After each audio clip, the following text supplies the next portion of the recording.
Todos estamos conectados. Y hay una fuerza que irradia a todos.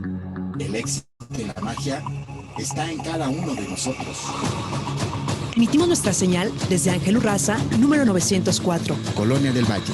Código postal 03100. Delegación Benito Juárez. Ciudad de México.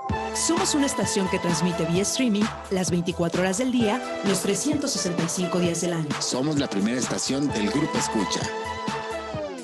ESK UCHA. ESK UCHA. Escucha Radio. Imagina lo que escuchas. www.escucharadio.com.mx.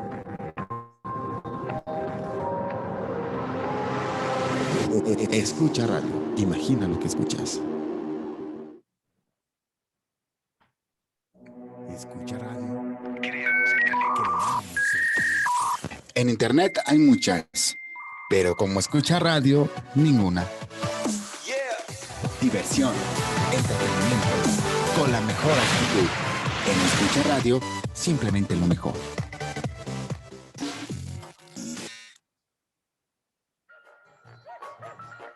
¿Buscas el turismo, la gastronomía, la cultura, el arte? Enamórate de México, es México en tu vida. Comenzamos.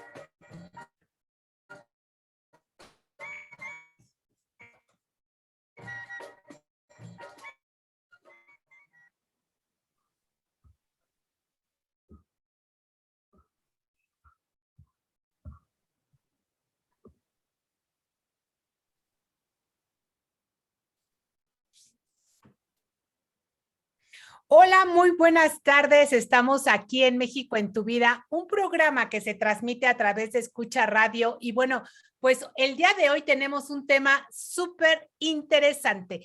Y bueno, vamos a hablar justamente del día de hoy, del 2 de noviembre, Día de Muertos.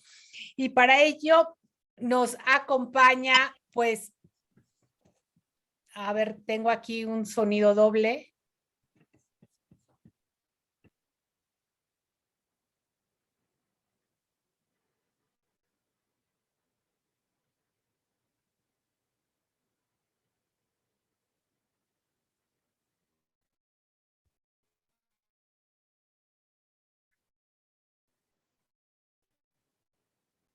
A ver, creo que ya.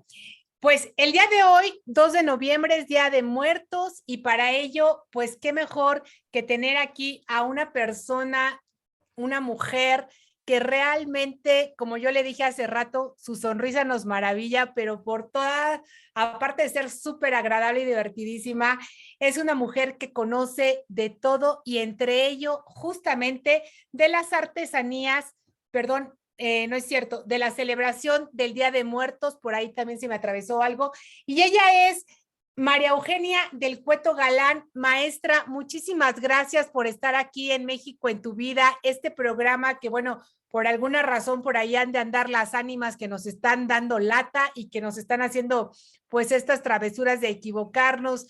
Maru, muchísimas gracias por estar aquí y bueno, quiero presentarte, maestra, muchas gracias. Angie, muchísimas gracias por la invitación, ya los extrañaba. Gracias. Bueno, pues justamente el día de hoy, la maestra María Eugenia del Cueto, bueno, pues ella es mexicana de nacimiento, con experiencia de 19 años en la industria de la hospitalidad, especializada en el área de alimentos y bebidas. Forma parte del Consejo Técnico del EGEL de Gastronomía en Ceneval. Ha creado cursos de capacitación para la Asociación de Hoteles de la Ciudad de México, para la Canirac, participa al lado de Ana Martorell en el programa de radio de GastroLab. Para El Heraldo ha colaborado en diversas publicaciones como El Conocedor, El Financiero, entre otros. Se desempeña también como gerente general del primer Small Luxury Hotel de México, Hotel Habitat Polanco. Y bueno, por supuesto, también es guía de turista gastronómico, sommelier de té, tiene la maestría en competencias educativas, también tiene la licenciatura en hotelería por el CESA. Y bueno, pues, ¿qué más? Ella también es consultora de restaurantes y por supuesto, bueno, tiene un gran currículum que si lo menciono todo, pues, ¿qué les digo, no? Realmente nos llevaríamos aquí un buen rato. Maestra, cuéntanos sobre esta celebración del Día de Muertos, que además yo sé que es tu pasión. Cuéntanos un poco. Así es, Angie, en efecto, mi celebración favorita. Pues cuando hablamos de Día de Muertos, hay que entender que sí tenemos una gran parte, obviamente por nuestra historia, de celebración indígena, pero también tenemos esta parte que nos vino heredada por los españoles. Pero para poder entender la celebración de Día de Muertos como la conocemos hoy, creo que vale la pena explicar un poco cuáles fueron los antecedentes de esta celebración. La muerte en la época prehispánica estaba muy relacionada a un tiempo grande de su año, por así decirlo. Ellos no eran 12 meses, sino tenían un ciclo de 18 meses en su calendario, y de estos 18 meses, 5 eran dedicados exclusivamente a celebraciones de los muertos. Entonces, tomemos en cuenta que para nuestros antiguos prehispánicos, ya celebrar a estas personas que habían cruzado, ¿no? Era muy importante. Era muy importante también si tomamos en cuenta que una vez que morías, pues dependiendo de cómo morías, normalmente la gente tenía que cruzar 9 niveles en el inframundo, ¿no? Y para que verdaderamente gozaras de una mejor vida y demás, eran pruebas, obstáculos, o sea, no es como, ya me morí, ya llegué, wow, súper bien, ¿no? O sea, tenías que hacer todo un proceso, ¿no? En el 9º mes de su calendario se celebraba lo que ellos conocían como niños muertitos, ¿no?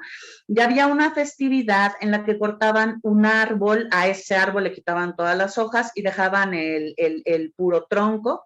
Ese tronco lo llevaban a los pueblos y en los pueblos pues lo recibía la comunidad, había toda una celebración alrededor de esto, hacían cánticos, danzas, ofrendas, lo relacionaban mucho también con la madre tierra, con las buenas cosechas, y el nombre de este árbol se llamaba Xocotl. Al mes siguiente era la fiesta de los muertos como tal, y en esta el tronco que habían cortado el mes anterior lo ponían en el centro y ese tronco lo adornaban con plumas, joyas, flores, y en la parte de hasta arriba del tronco colocaban una figura de un ave hecha de amaranto. Entonces ahí podemos ver el antecedente de estas figuras que se hacen de amaranto para la época del Día de Muertos. Los jóvenes del pueblo tenían que trepar este tronco y alcanzar esa ave, ¿no? En el suelo de ese tronco colocaban comida, un poco parecido a lo que nosotros hubiéramos hecho en la ofrenda, y agradecían ya no a la madre tierra por lo que habían dado, sino por la cosecha que se había recibido, ¿no? ¿A quién celebraban o a quién veneraban? Porque recordemos que eran politeístas, ¿no? O sea, tenían muchísimos dioses. En este momento era a la reina del Mictlán, ¿no? A Mictecacihuatl. Ella era la diosa del ciclo de vida, la diosa del buen comienzo, era un buen comienzo, pero un buen fin. También era la que representaba el ser la madre de todos, era la que se conocía como la diosa desencarnada, ¿no? De hecho, fue la inspiración, por así decirlo, de José Guadalupe Posada para la creación de la Catrina, ¿no? O sea, justamente esta diosa en la cual nada más veías, ya no tenía piel, ya estaban los puros huesos, ¿no? Entonces, pues estos son los antecedentes ahora sí que en lo cercano a este centro del país. ¿Qué ha sido interesante? Que para México en general, la muerte no es un símbolo de tristeza, no es un símbolo en el cual la gente llora. Por supuesto que sufres la ausencia de tus deudos, por supuesto que en su momento se llora, pero la realidad es que el Día de Muertos es una gran fiesta, ¿no?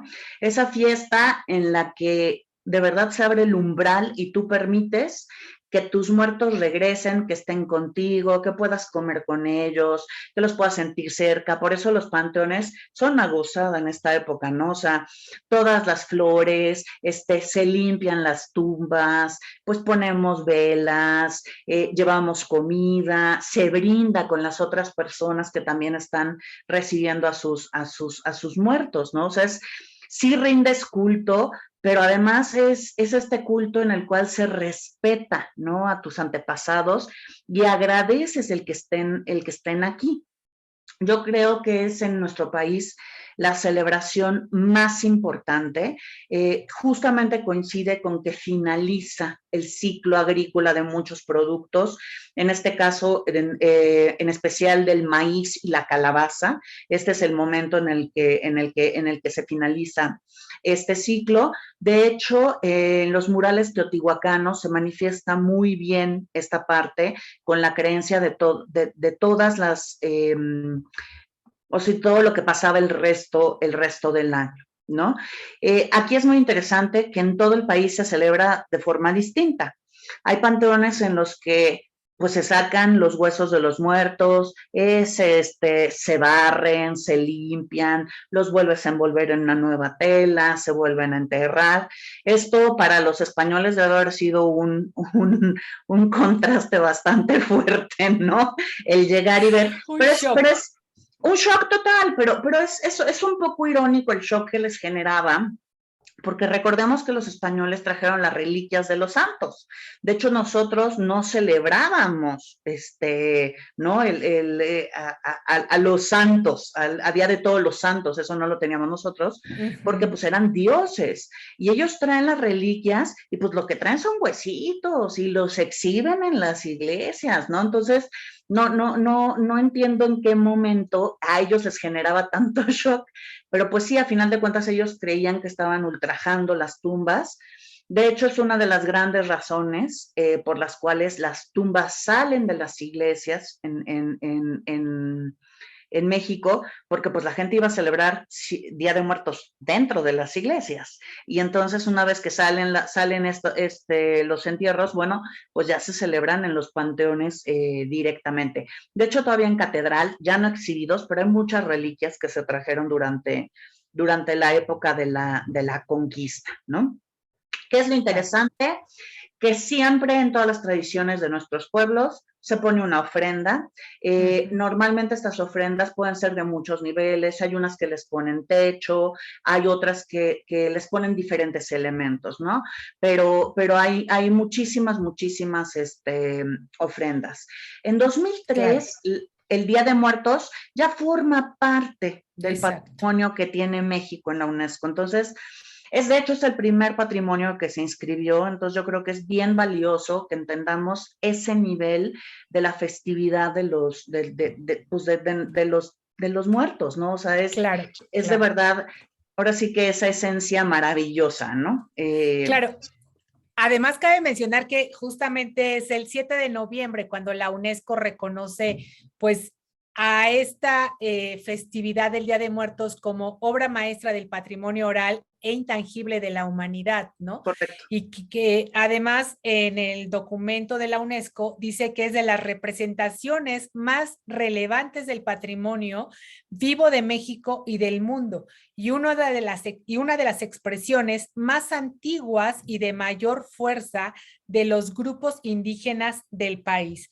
Y también cabe señalar que ahí la UNESCO también dice que además se reconoce que este encuentro entre personas y sus ancestros, ¿no? O sus difuntos, podríamos decirlo de mejor manera, desempeña una función social que recuerda el lugar del individuo en el seno del grupo y contribuye a la afirmación de la identidad, pues, del país y de los mismos mexicanos. Entonces, realmente, pues no es cualquier cosa, o sea, realmente sí es una festividad antiquísima, ¿no? Antiquísima.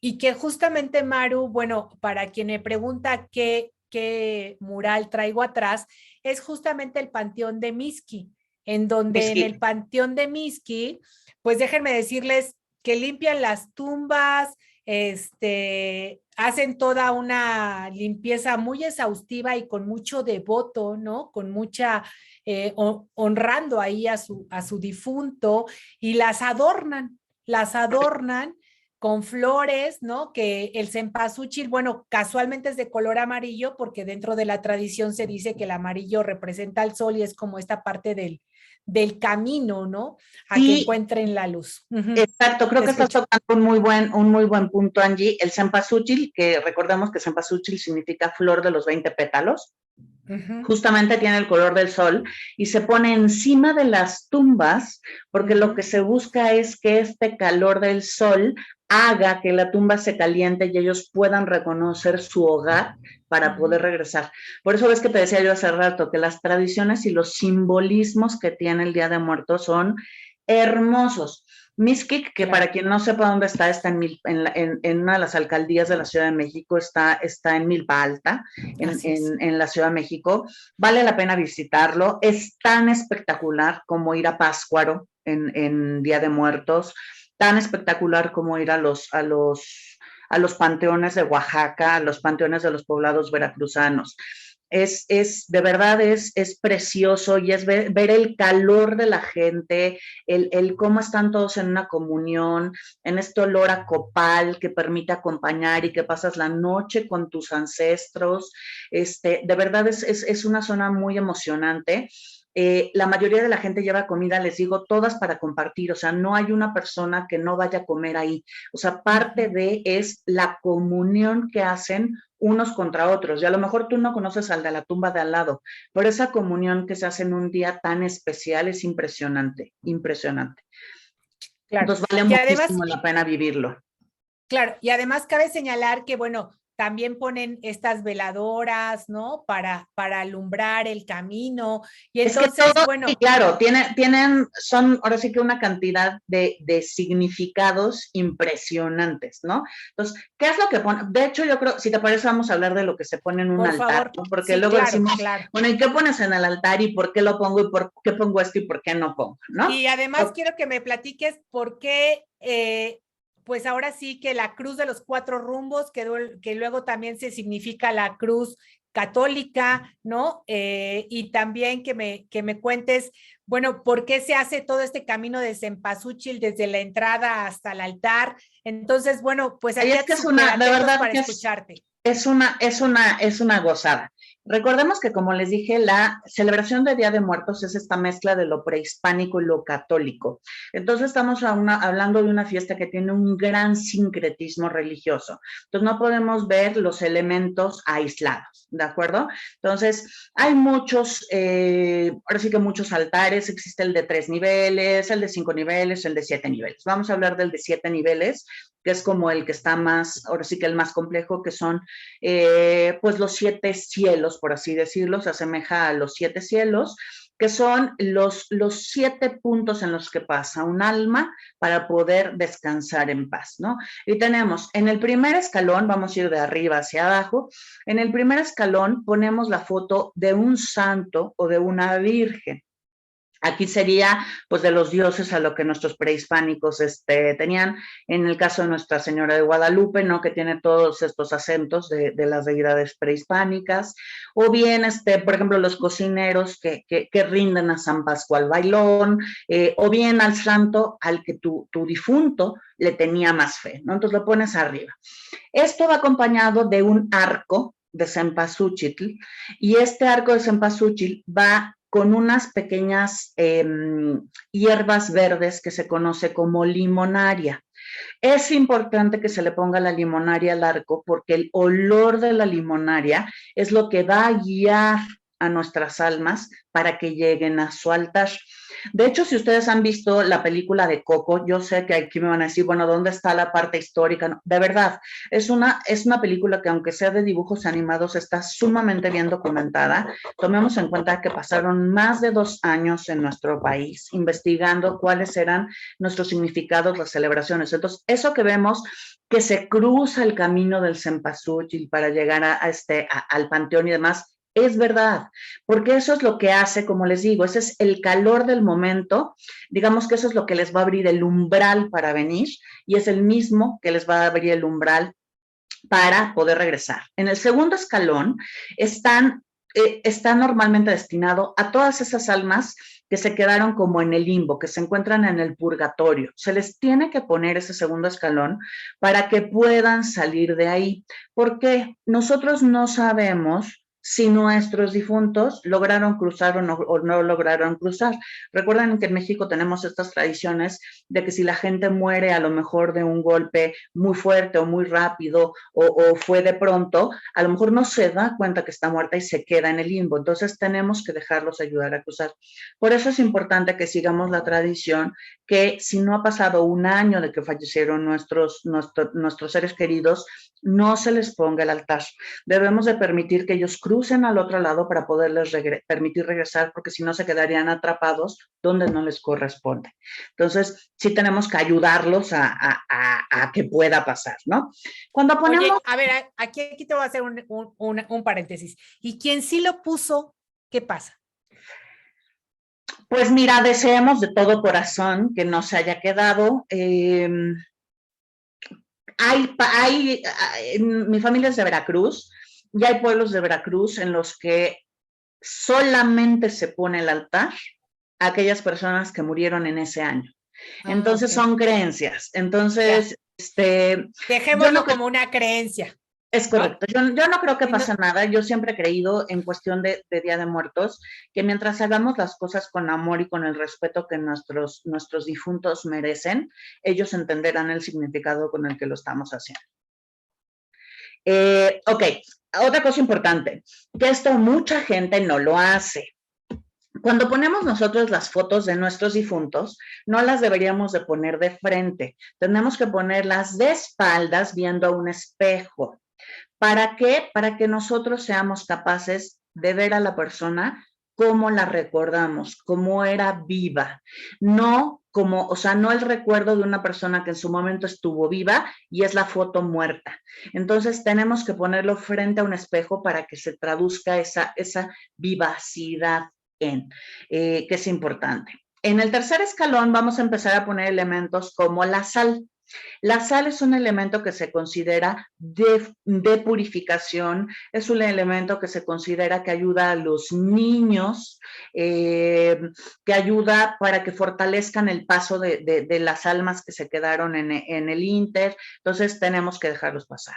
Luego el cuarto escalón va el pan de muerto, que es uno de los elementos característicos de esta celebración. Recuerden que el pan de muerto, estas canillas que llevan en forma de cruz, significan son el símbolo de los huesos que tiene el ser humano. Aquí es muy importante porque mucha gente dice, bueno, es que el pan de muerto es un pan antiguo, no sé qué. No, el pan de muerto es una tradición muy joven. El pan de muerto es una tradición del siglo XX.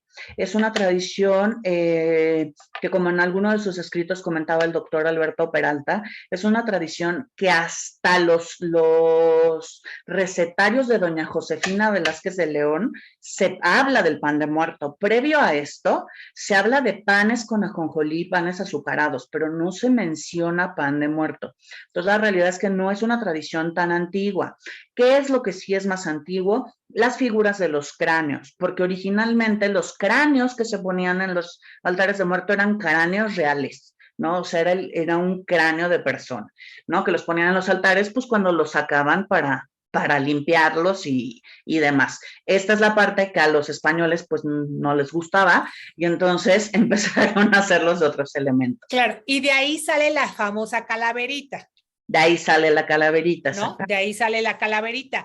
Y me preguntan si el pan de muerto, porque hay pan de muerto en algunos pueblos que hacen, pero no sé, de melaza, hay muchos panes agua, de muerto. Pero realmente son del siglo XX, no es de... Son del siglo XX. El pan de muerto, como lo conocemos, es del siglo XX. Y esa para el año que entra, si quieren, les digo que para el año que entra, porque ahorita ya se nos acabó la festividad, pero podemos hablar de los diferentes panes de muerto que hay alrededor de la República, que también es impresionante. Pero nada más para que entendamos, Oaxaca tiene 5 panes de muerto. Ok. Nosotros en México tenemos el pan de muerto tradicional, que es el cubierto de azúcar, pero tenemos también los panes de yema, ¿no? Pensemos en Oaxaca, estos panes de carita, ¿no? Que son los de yema, pero le ponen un alfeñique de azúcar con una carita. Pero tenemos el pan de ofrenda, que son esas caras que dibujan de acuerdo o sea, a la fotografía que das de tu muerto. Pero también tenemos estos panes que son como que ya están a punto de desaparecer, así que si los ven, cómprenlos y mantengan viva la tradición. Unos que son redondos como si fuera una dona y vienen con azúcar rosada, se llaman golletes y esos se ponen con los cirios. Esos también es un pan de muerto. También tenemos esos panes en forma de muertito, que son panes antropomorfos. La mayoría de ellos son pan de yema, otros se hacen con manteca y demás, pero he ido variando. Antes de hacer el pan de muerto con azúcar, está el pan de yema en forma de muerto con ajonjolí. Porque, por ejemplo, pensamos en Oaxaca, el pan de yema es un pan que se hace todo el año. Lo único que cambia cuando viene el Día de Muertos es la forma. Pero es el mismo pan que se utiliza todo el año, ¿no? Pues por eso les digo, si quieren ya sé que suena mucho. Ya estamos a un año, otra entrevista del Día de Pan de Muerto, pero antes seguramente haremos una entrevista de la historia de las roscas de Reyes. Pero bueno, no nos salgamos del tema. Perfecto. Cuéntanos entonces qué digo, llevamos. ¿qué pan de muerto ponemos? El que ustedes quieran. El chiste es que tenga este simbolismo. Lo que sí les pido, por favor, compren pan de muerto tradicional a personas que lo hacen de manera artesanal. En la medida de lo posible, evitemos comprar panes comerciales, porque yo, por ejemplo, en general, a mí sí me altera mucho que nuestras tradiciones, de algún u otro modo, no las cuidemos de la manera en que debe de ser y en el momento en que debe de ser, ¿no? O sea, no compremos cosas de Día de Muertos en junio, ¿no? O sea, nuestro Día de Muertos es el 2 de noviembre. Entonces, respetemos esas tradiciones porque tienen mucho significado. Muy bien, entonces hablábamos de este pan. Ojo, es importante hablar de lo del pan de muerto, porque el pan de muerto, al igual que estas piezas que decíamos de amaranto, normalmente se partían y se comían entre la comunidad. Esta parte a los españoles y sobre todo a los evangelizadores les alteraba un poquito los nervios, porque en su cerebro era semejanza como si estuvieran hablando de la comunión de Jesucristo. Entonces, ahí es donde, pero pues la realidad es que son tradiciones de compartir y convivir, no tiene nada que ver una cosa con otra, pero bueno, tenemos este problema. En el quinto escalón se pone toda la fruta, toda la bebida, toda la comida que sea la favorita de nuestros difuntos. Entonces ahí sí le pones el mezcalito, su bacardí, el molito, el mole verde. Oye, todo lo que hizo que se muriera. Todo lo que hizo, pues sí, para que recuerde esa si gloria deliciosa. Keto, oye, si le pones una dieta keto o si le pones una dieta de no, lechuga, por favor, y eso, pongan cosas que de verdad valgan la pena, que disfrutaban, o sea, no pongan su pedazo de kale ahí, o sea, pónganle su barbacoa, yo qué sé, no, es importante, ojo, esta comida del altar no es para que se la coman ustedes, es para los difuntos, ¿de acuerdo? Y entonces, de esa manera hay que respetarla, porque muchas veces se nos olvida y decimos... Pasan, ¿no? Pasan y dicen, ay, el tamalito, no, cómprense el suyo. La pepita del dulce de calabaza. Correcto. Eso también, tampoco dejen esa tradición, es importante. Calabaza en tacha, por favor, para esta temporada. El sexto escalón, ya tienen, entonces les dije, las fotos con el espejo, ¿de acuerdo? En el séptimo y último escalón colocamos una cruz. Esta cruz se puede hacer hecha de semillas por esta parte de la agricultura. Recuerden que cerramos este ciclo agrícola. O bien la podemos poner de sal, ¿de acuerdo? O bien pueden poner pues una cruz de madera, pero no es lo más tradicional. Esta cruz significa la libertad, ¿de acuerdo? Y es como bien decías tú, los 4 puntos cardinales más allá que la cruz de Cristo. Si ustedes leen cuestiones prehispánicas, incluso, por ejemplo, el Popol Vuh, habla justamente de esta brújula de la vida, que son los 4 colores de los maíces, ¿no? Que es el maíz blanco, es cuando naces, el maíz negro es cuando mueres, el maíz amarillo es cuando sale el sol, el maíz rojo es cuando es el ocaso. Entonces, estos 4 maíces, que son los más tradicionales en nuestro país, son el mismo ciclo de la vida, el mismo ciclo que estás poniendo cuando pones esta cruz. Entonces, es importante. Se ponen velas y se ponen velas blancas. Han visto que se ponen velas moradas también, está bien.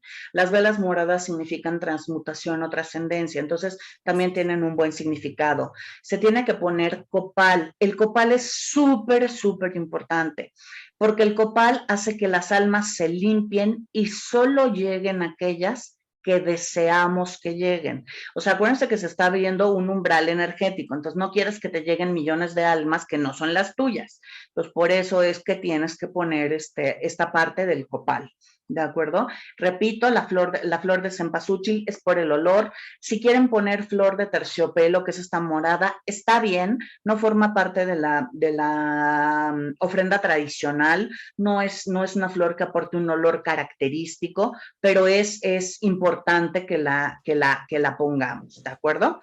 ¿Qué otra cosa es importante? Se tiene que poner agua.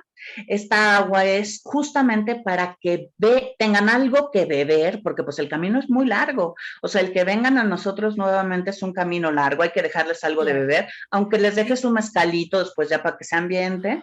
Oye, Maru, y si no vemos a nuestro ser querido brincando, ¿no? Por toda la comida que ingirió sin tomar agua, pues digo.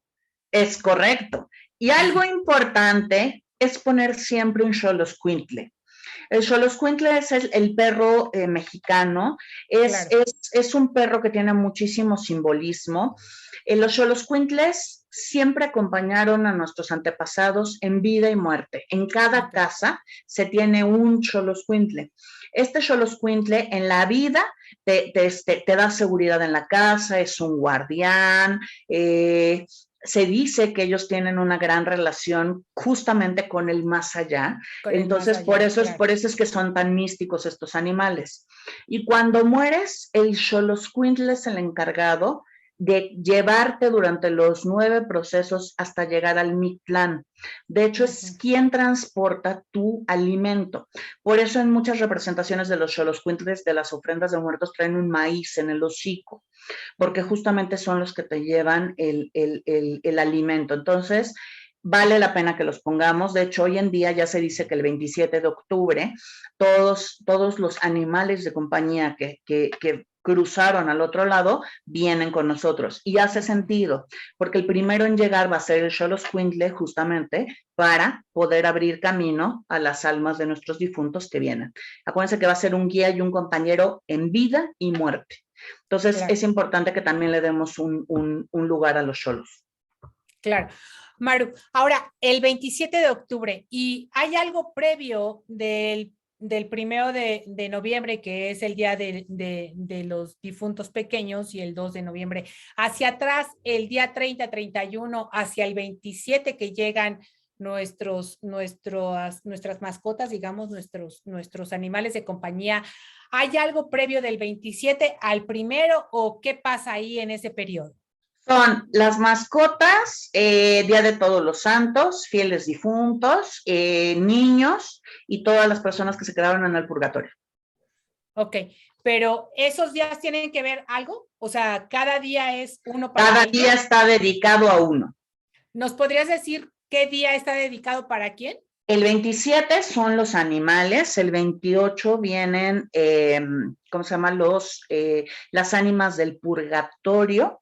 El 29 vienen todos los pequeñitos que murieron de alguna manera trágica y aquellas personas que también murieron de manera trágica.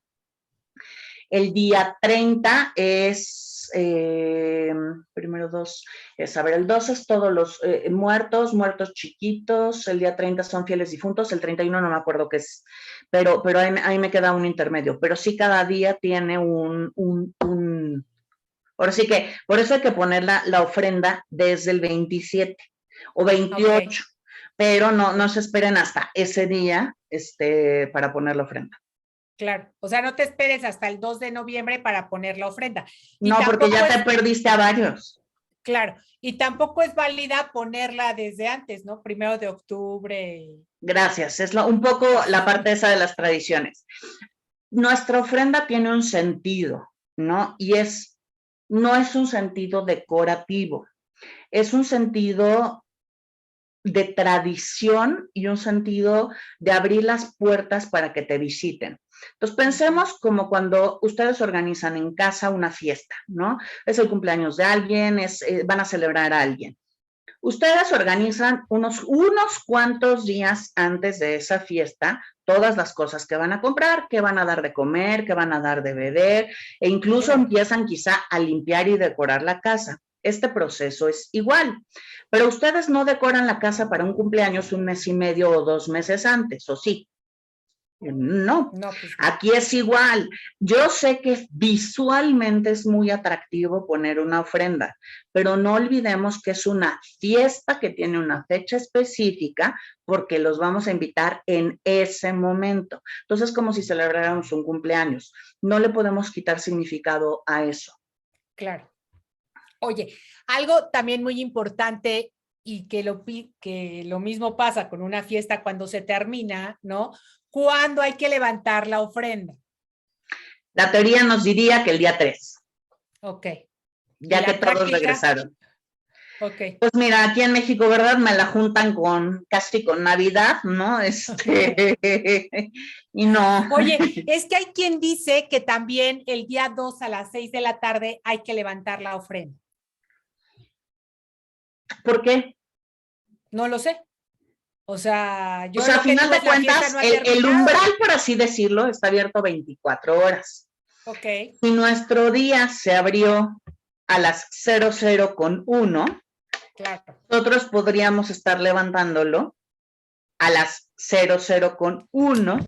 Claro. Del día 2, ¿no? Claro. Yo creo que vale la pena que dejemos que estén y disfruten el día y al día siguiente con toda la tranquilidad recoger y guardar.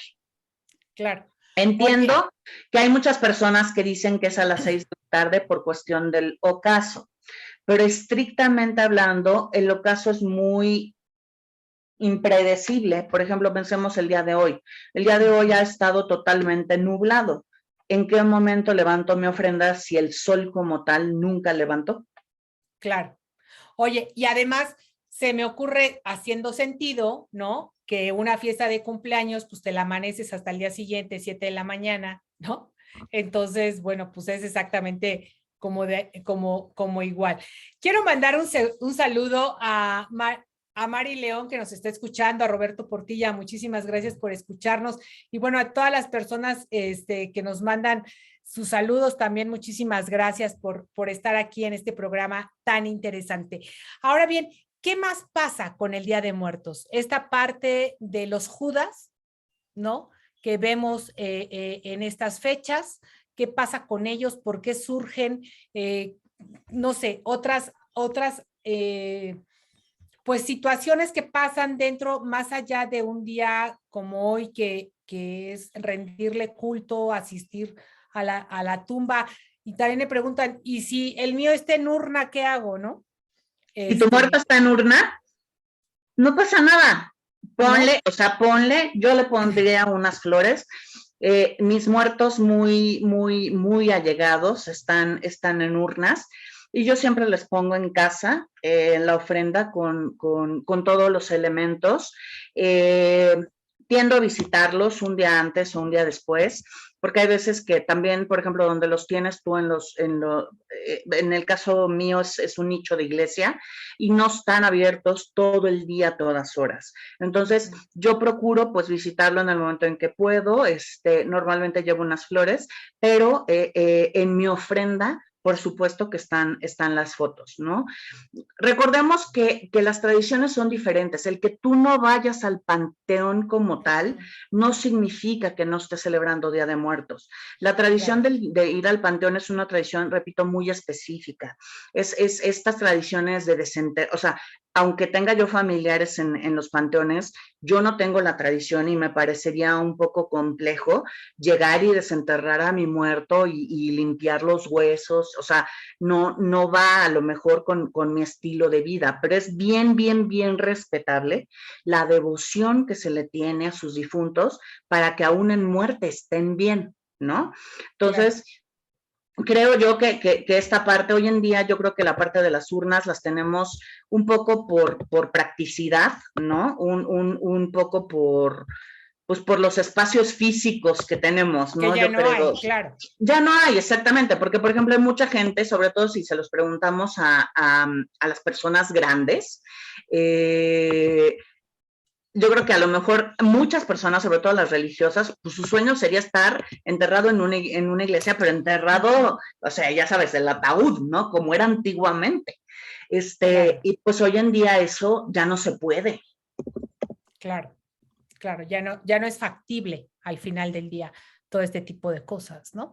Y bueno, los Judas. Pues mira, los Judas es una tradición que no es de nosotros como tal. Como les decía yo, nosotros tenemos esta mezcla de celebraciones tanto españolas como mexicanas, ¿no? Y en el caso de los Judas es una tradición que viene completamente de España y que nosotros hemos ido adoptando y pues a final de cuentas la seguimos celebrando, ¿no? Es como un poco todos estos bailes que hacen las brujas, no entendidas como las brujas de Halloween que tenemos, sino como las brujas de ¿cómo se llama? Que tenemos en Veracruz, que son estas personas como en la parte esotérica. Recuerden que el 28 de octubre es día de San Judas Tadeo. Entonces, claro. O sea, ahora sí que San Judas se atraviesa dentro de esta celebración de Día de Muertos. Entonces, ¿qué es lo que pasa? Que nosotros celebramos a este santo con la parte de los cohetes, etcétera. En México, San Judas es la tercera deidad más, ¿cómo se llama? ¿Devota? La que más devoción se tiene. La primera a la que le tenemos es Nuestra Señora de Guadalupe. La segunda a la que tenemos es al Niñopa en Xochimilco. Aquí lo interesante es que el Niñopa, a diferencia de Nuestra Señora de Guadalupe, no tiene templo, solamente va en mayordomías de casa a casa. Y la tercera es San Judas Tadeo, que recuerden que es el patrono del dinero. Claro. Entonces, por eso se nos juntan los Judas con Día de Muertos. Pero no es que forme parte de la celebración de Día de Muertos, sino que accidentalmente su celebración quedó en medio del ciclo de Día de Muertos. Claro. Algo que también me resulta muy, muy interesante es toda esta parte en la que la misma celebración, ¿no? Viene a juntar a la familia para poder, creo que es de las pocas celebraciones que junta realmente a toda la familia, independientemente de cualquier, o a la sociedad en una sola festividad, donde todos se conjugan, en donde no hay, ahora sí que ni raza, ni credo sí, pero ni raza, ni filosofía, ni estatus social, ni cosas por el estilo, porque creo yo que estas celebridades, aunque son, pues, de alguna manera, pues, indígenas, ¿no? De alguna manera de nuestros antepasados, todos la hemos tomado. Y más, bueno, pues ahora creo que este año, Maru, es muy, muy importante porque por primera vez vamos a poder honrar después de un año a todas las personas que han fallecido, pues, durante el proceso de COVID.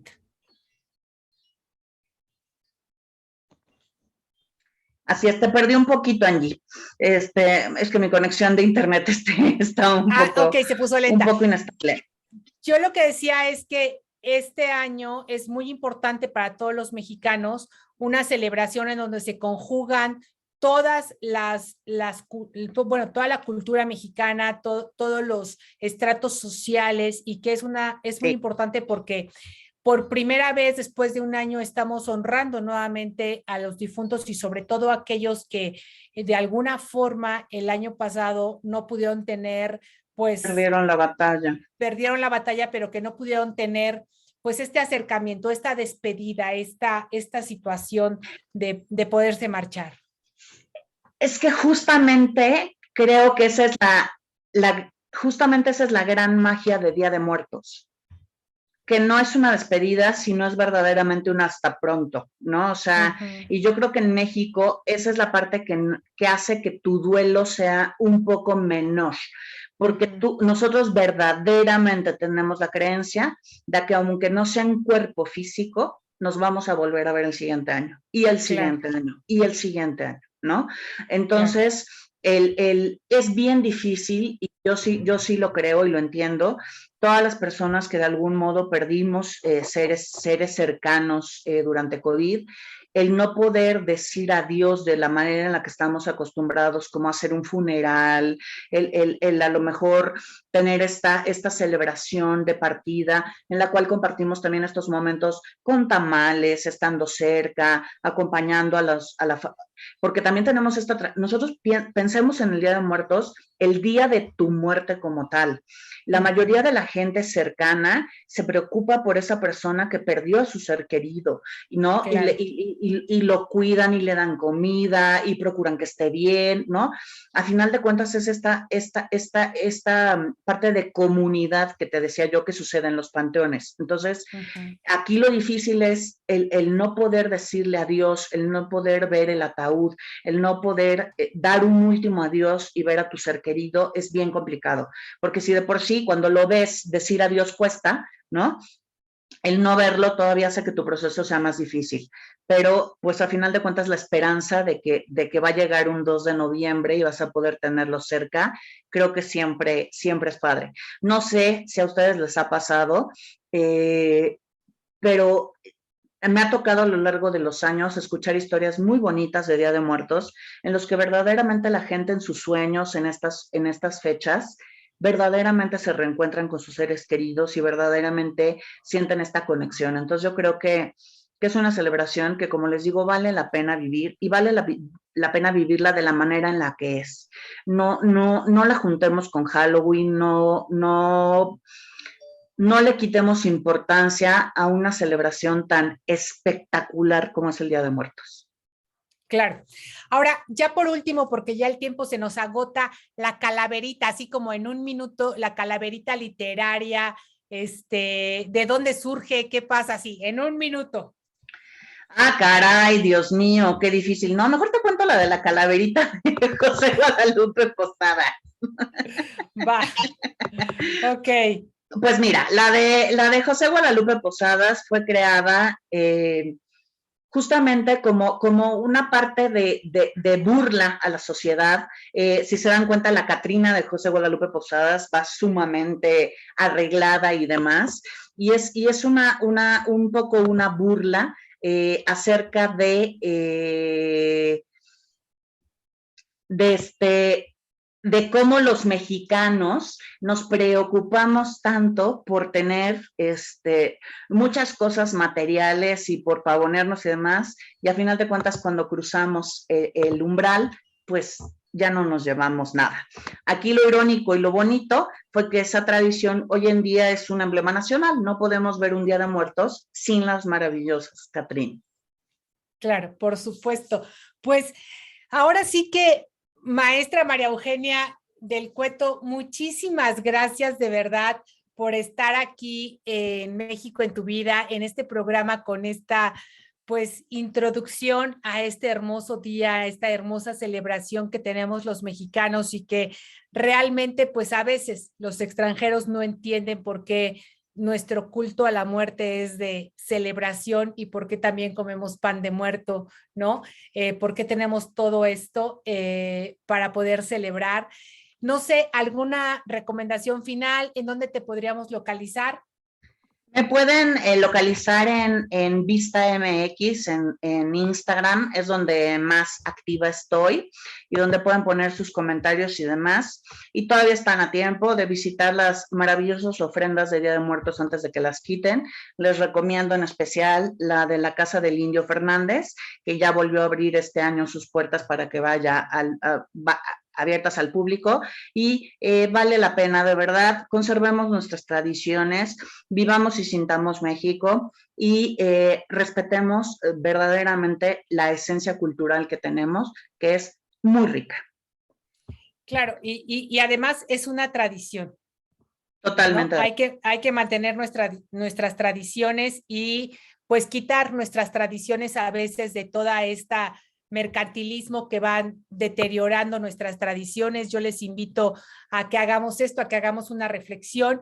Y bueno, pues ahora sí que de alguna o de otra forma, pues hagamos caso a nuestras tradiciones, vivamos nuestras tradiciones, seamos parte de todo esto. Y bueno, les dejo platíquenlas y herédenlas, no dejen que se pierdan. Así es, y vayamos poniendo pues todos estos simbolismos mexicanos que nos identifican, ¿no? Ante todo el mundo y ante nosotros, y que además compartir siempre es muy grato. Pues muchísimas gracias a la maestra María Eugenia del Cueto Galán con este tema tan interesante, la celebración del Día de Muertos. Muchísimas gracias a Antonio Vázquez, nuestro director general, a todo el equipo que hace posible pues esta transmisión. Gracias a Janitzin López por el diseño de los flyers y gracias a ti que haces posible que cada martes estemos contigo. Y bueno, soy Angélica Mayén, les dejo un abrazo de corazón a corazón lleno de luz y este día hagan algo diferente. Enamórense de nuestras tradiciones, enamórense de nuestra celebración del Día de Muertos y por supuesto, ¿por qué no? Un poquito más tarde, disfruten de un pan de muerto con un delicioso chocolate hecho a mano. Muchísimas gracias y hasta pronto.